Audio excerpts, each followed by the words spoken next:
Should you buy a Nintendo 64 in 2019? Now this is the first Nintendo console I ever played. Not owned, mind you. I didn't actually own a Nintendo console until the GameCube came out. But this, man, everyone except for myself and that one kid who had a Dreamcast had one of these when I was growing up.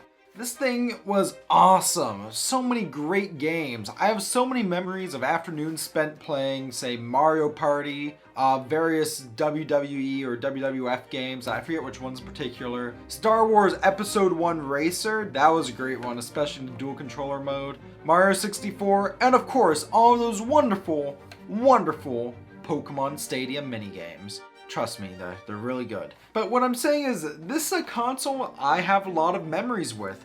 And it's a console that, let's be honest, still isn't too expensive nowadays. It's definitely not hard to find at a decent price. So, should you buy an N64 in 2019?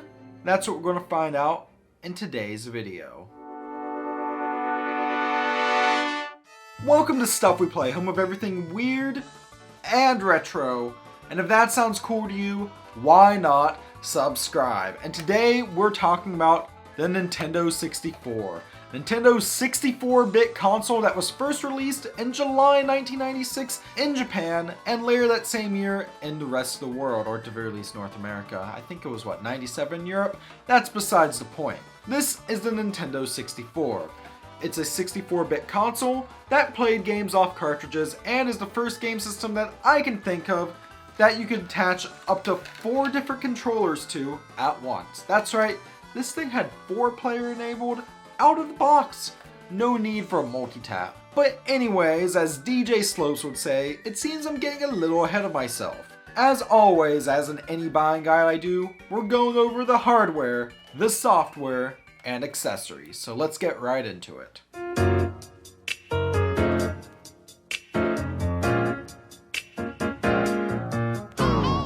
So talking about the N64 is pretty simple because as far as overall hardware revisions go, there's just really one. Don't get me wrong, there's a lot of different, say, color variants and whatnot, but there's just this one initial model, first released in 1996. Now, one thing that was odd about 1996 is that by this point, it actually become popular for game systems such as the Sega Saturn or Sony PlayStation to use CDs. However, apparently so as not alienate previous Nintendo customers, Nintendo decided to stick with cartridges. This was despite cartridges not only not being able to hold as much as a CD, but also being more expensive to produce. Now this didn't just alienate a lot of consumers, particularly those who had already gone ahead and bought a PS1, but also many companies. For example, Square, during the development of Final Fantasy VII, who had previously made all 6 previous mainline Final Fantasy games for Nintendo consoles, decided against making Final Fantasy VII for the N64 because they estimated it would take up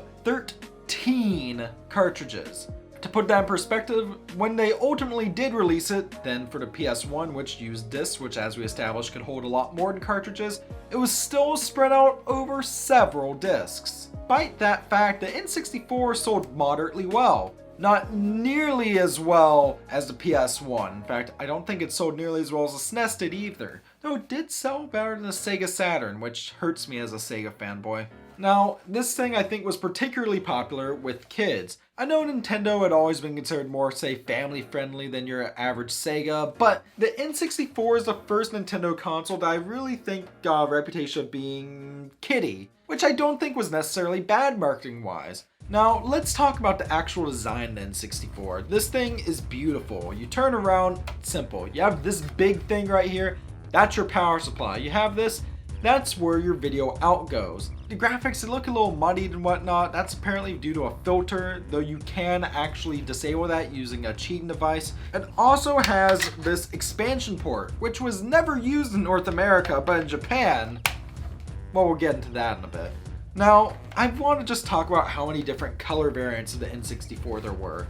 After the black, let's see, there's gold, there's all the different like fruit colors or whatnot. I know there's jungle green, which is beautiful. And then there's the most sought after N64 that there is, and that's this. Or specifically the North American version of this. This is the Pokemon Pikachu Edition N64. Pokemania was rampant. Seriously, people complain about kids screaming about Fortnite or what is it, Apex Legends now, but you know, we were those annoying kids screaming out about a video game back when Pokemon was huge.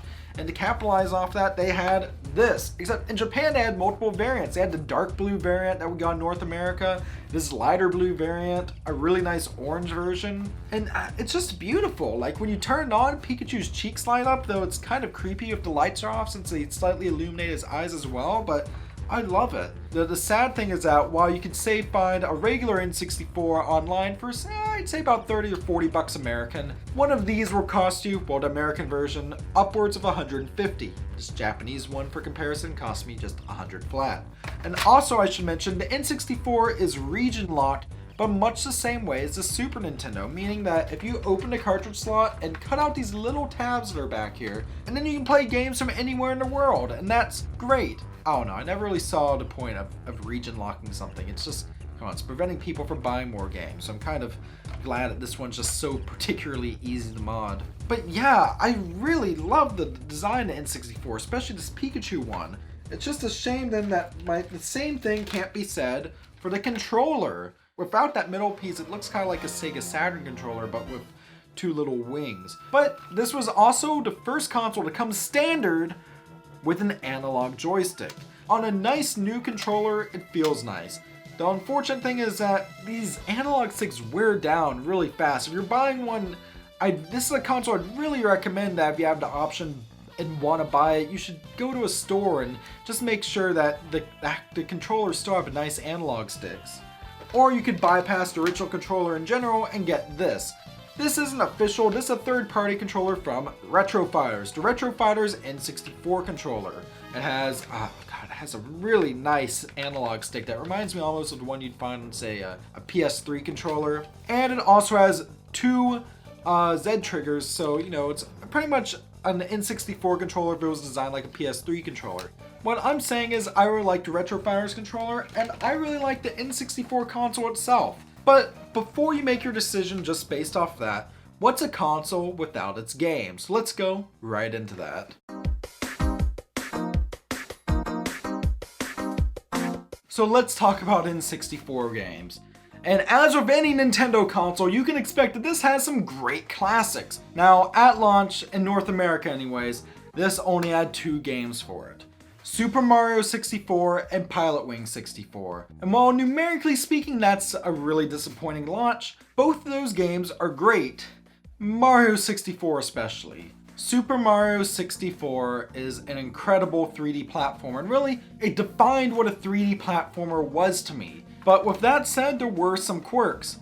There was a noticeable lack of third-party titles compared to other systems. I think it's because due to the whole cartridge versus CD things, a lot of traditional Nintendo exclusive publishers jumped ship to go to Sony. So because of that, there are some really lacking genres on the N64. JRPGs were incredibly lacking here, and that's funny because Super Nintendo, which was a console directly before this, was filled with them. And then the genre itself had kind of a renaissance in the PS1, but really the only JRPG for the N64, if you'd even call it that, is Quest 64, which is, mediocre. Now that said, I guess the one thing that was really good in here that I guess is kind of sort of RPG-esque, but not really, but is still great, are the Zelda games. Seriously, Ocarina of Time is phenomenal, and Majora's Mask is a game that a lot of people actually really hated when it first came out. Like, after Ocarina of Time, even though it was a direct sequel, people were like, no more of that. And then, admittedly, if you want to play it nowadays, you should probably get on a 3DS. With that said, though there weren't as many, say, high-quality third-party games, there were a lot of shovelware. Stuff like the Power Rangers games or Superman 64. I don't know, that kind of led the N64 to have a bad rap, kind of like the Wii would later have. But you know what genre was really excelled on here? Platformers, 3D platformers, specifically the Collectathon platformer. I think there's one company we can thank for that, and that's Rare. Rare was a company who helped define the N64, and yeah, they'd been around forever, you know. They made ZX Spectrum games back in the 80s, and then they had Donkey Kong Country, but on N64 they had the likes of Donkey Kong 64, Banjo-Kazooie, and of course Conker's Bad Fur Day, which, you know what? Before I go on gush all about Rare, how would I instead go over my top 5 favorite N64 games real quick? Though number 5 on that list isn't actually from Rare, it's actually a Pokemon game. Pokemon Puzzle League. It's a really simple, addictive, and fun puzzle game that I really love. I think there's nothing more to say about it besides that it's also based off the Pokemon anime. It has exclusive animated cutscenes, really solid voice acting, and a soundtrack based off the soundtrack from the first season of the Pokemon anime, which is great.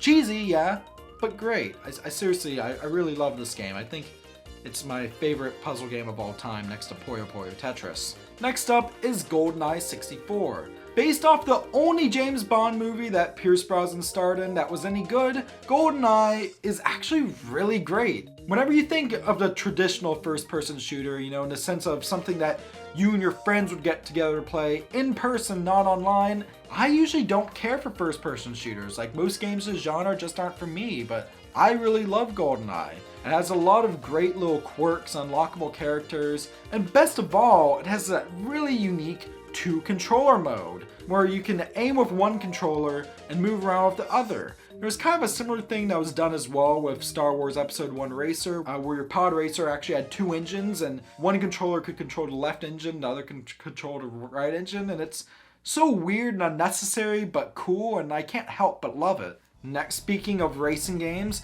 I love Mario Kart 64. It's a Mario Kart game, and it has all the things that people hate about Mario Kart, yes. Mainly rubber banding AI, but also it has all the things people love about Mario Kart. Specifically, great multiplayer. You know, it's so weird because Super Mario Kart in the SNES was, don't get me wrong, it was a good game, it was fun, but there is such a leap between Super Mario Kart and Mario Kart 64. 64 had so many memorable tracks: Choco Mountain, Yoshi Valley, the desert one with the train. I really love this game, and though I think there have been better Mario Kart games since, Mario Kart 8 Deluxe comes to mind, this one's still a lot of fun and definitely worth playing. Next up though, we have what I think is the absolute best collectathon platformer on the system. This one's not for kids. That's Conker's Bad Fur Day.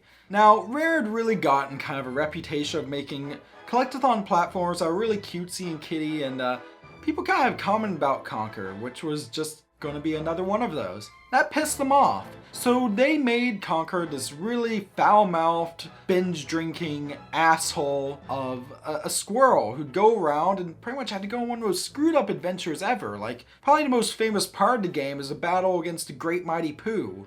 It's a giant turd, and you have to throw toilet paper at it.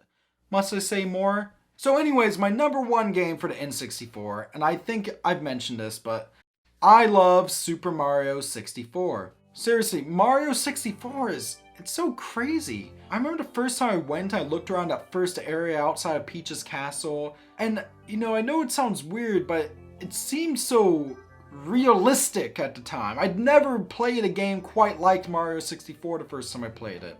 And then of course there's the stages themselves, everything from Bob-omb Battlefield to Dire Dire Docks to Lethal Lava Land. Like, Mario 64 is a game as well that, yeah, it has some quirky camera issues and stuff at times, but it still plays remarkably well, and due to the fact that N64 controllers, you know, actually have analog sticks, and even though the game later got remade for the DS, which guess what, doesn't have analog sticks, I'd say the N64 version of Mario 64 is the best way to experience this game. Or on a Wii or something, I don't know. What I'm saying is play Mario 64. So before we move on, I'd also like to talk a bit about Japanese exclusive titles. Now, remember how I mentioned that expansion slot that's never used? Well, in Japan, there's actually an expansion for the N64 called Nintendo 64 Disk Drive, which used really massive floppy disks. This was originally announced before the N64 even hit the market, but didn't get released until 1999. Now, in addition, the disk drive had cartridges that could go online. In fact, had its own online service that ran for a few years. It had an expansion kit for F-Zero X that actually let you, say, create your own tracks or custom racers. But in addition to that, there were a ton of games that were actually announced for the 64 DD. For example, Pokemon Stadium 2 2 was originally just an expansion for the original game, or Majora's Mask was originally just going to be an expandable second quest for Ocarina of Time. But now I think about it, of all the expansion kits I had planned, the only one that actually made out was the F-Zero one. But speaking of Japanese stuff, let's end on a high note. There's one game that was the sole reason as to why I wanted to region mod my N64, and that was the original Animal Crossing, or Animal Forest as it was known originally. Now this game is very similar to the game that we originally got in North America. So Animal Crossing, the original game, had kind of a weird history. We had this original Japanese release on N64, then that got a GameCube port, but then that GameCube port got an extensive translation, but also changes made to it so that have more Western holidays instead of Japanese specific ones, and Nintendo was so impressed with that translation that they then retranslated it into Japanese and brought out that version in Japan also on the GameCube. So the Japanese Animal Crossing might not be as feature-filled or whatnot as the GameCube version, and of course can't connect with the Game Boy Advance, but it is still very neat, has all the Japanese specific holidays, and even some other weird, unique things that are only in this version of Animal Crossing. But anyways, I think I've been rambling a bit. Let's move on from Japanese exclusive games to accessories.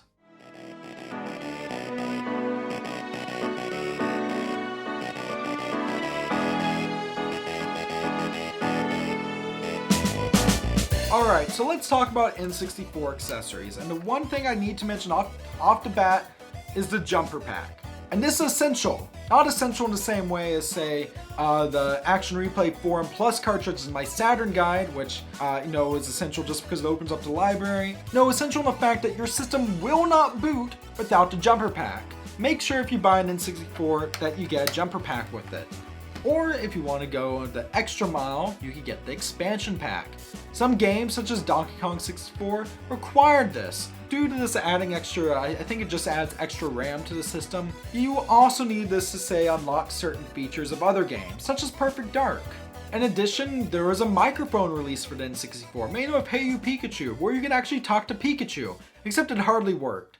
It's terrible, and I love it. In addition, there is the Rumble Pack, which came with Star Fox. I mean, it's pretty good. I don't own one, but I have used it, and it's a pretty decent Rumble. Now, in addition to this, there were tons and tons and tons of other accessories, especially in Japan. Everything from biosensors to train controllers. Really, there's enough that I could do a separate video on those, and maybe I might. The last thing I'd like to mention is actually not an expansion for the console itself, like with most of these actually. A lot of these just plug into your controller, and this is one of those. And this is the Game Boy pack. Now, I know what you might be thinking, unfortunately the N64 did not have a publicly available way to play Game Boy games, though weirdly enough, such things were available to members of the press or game developers. But it's even weirder when you consider how popular the Super Game Boy was for the SNES, and of course how awesome the Game Boy player is for the GameCube, but I digress. What these packs were mainly designed for, indeed originally bundled with, were for Pokemon Stadium. You could transfer your Pokemon from Pokemon Red, Blue, and Yellow, and for Stadium 2, Gold, Silver, and Crystal, and use them in-game. But in addition, you could actually play your Pokemon games through Pokemon Stadium.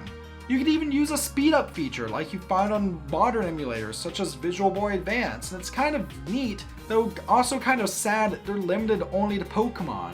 But should you buy an N64 in 2019? Even if you didn't grow up with one of these, I think just honestly speaking, they're well built, there's a lot of great games, unique accessories, and if you're into imports, it's not very difficult to either import a Japanese N64 or indeed just region mod them. So should you buy an N64 in 2019? The answer is a resounding yes. But you know what? I may be beginning to ramble on just a bit. What buying guide should I do in the future? Do you love Pokemon Puzzle League as much as I do? Let me know in the comment section below, and while you're out, while you subscribe to Stuff We Play for more great content like this, or even back us on Patreon, because every dollar earned from Patreon does go back into the channel itself. So with that, thank you very much for watching, stay classy, and I'll see you next time.